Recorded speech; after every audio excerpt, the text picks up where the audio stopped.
the classic brioche bun, a delightful combination of yeast, flour, eggs and too much butter, way more butter than it should be legal. And today we're going to learn how to make it. Hello everyone, welcome to EatFluencers. This is my second attempt in making a brioche bun and I'm not a baker, so if an idiot like me can do it, then so can you. The amounts from metric to imperial units are in the description. We start by first mixing 15 grams of instant yeast with 100 milliliters of lukewarm cream and 2 tablespoons of sugar. Let it stand for 30 minutes for the yeast to become active. While the yeast rehydrates, cut 350 grams of butter into cubes and leave it to warm up at room temperature. It is important that the butter is soft enough to incorporate easier with our dough. Crack 6 medium-sized eggs in a separate bowl and scoop any eggshell that might have fallen in. Next, grab your mixing bowl and measure 500 grams of plain flour, 10 grams or 1 tablespoon of salt, and combine them really well. Then in the same mixing bowl add the eggs. By now the yeast should have completely rehydrated.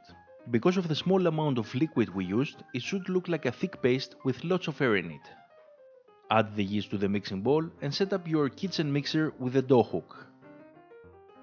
Turn it on at the lowest speed and make sure your assistant hasn't forgotten to plug the power cord. Let the machine knead the dough for about 15 minutes. Of course, you can do everything by hand, but unless you don't have a kitchen mixer, there are other more fun ways to punish yourself. After 15 minutes, the dough should have just about come together. Scrape down the sides of the bowl and continue mixing at the lowest speed while slowly adding the butter, waiting for each dose to be fully absorbed. Just a couple of cubes every 30 seconds is a good way to be sure you're not adding too much. After all the butter is added, scrape down the sides of the bowl and continue kneading at a medium-high speed. This more rigorous kneading part is important as the dough will form more gluten faster before all that butter starts melting out. Your dough will be ready when it starts almost pulling away from the sides and it's not sticky. How long will it take? It really depends on the ambient temperature. 5 to 10 minutes of kneading is usually enough. Also keep in mind that if it's a hot summer day, like it was here, the dough will not form the traditional ball around the hook, giving the impression that it is not ready. The only way to know is to feel it.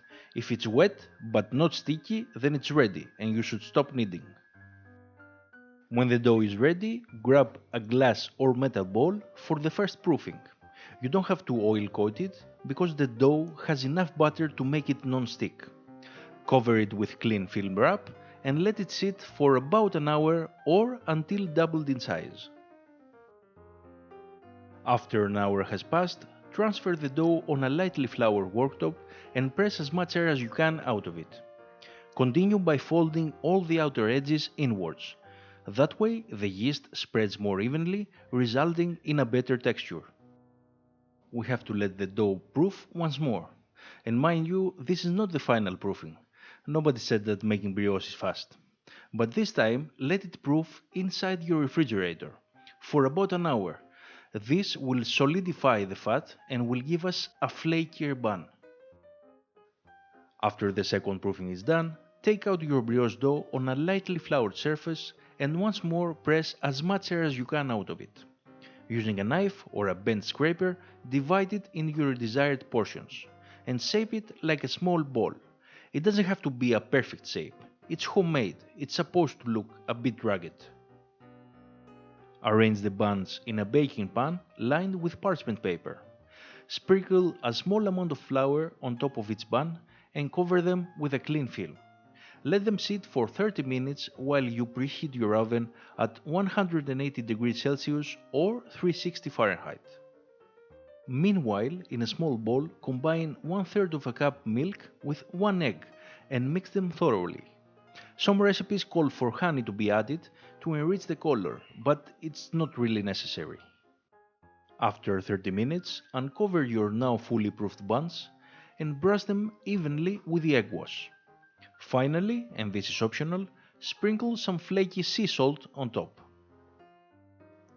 Also, if you want your buns to be looking perfect, make sure they don't touch each other in the pan and have adequate space between them, as they will continue to rise for a while during baking. Bake the buns in the preheated oven for 15 minutes or until golden brown. The buttery aroma will drive you mad hungry, and I know you will want to try them right away, but it's best to let them cool down for 5 minutes. They are so fluffy and tender, with a nice balance of sweet, salty, and rich creamy flavor. Perfect for a quick snack with a few slices of smoked ham, or you can use them as burger buns, or maybe even replace English muffins in Eggs Benedict. The choice is yours. If you have enjoyed this recipe, then give us a thumbs up and press the subscribe button. All comments and questions are welcome.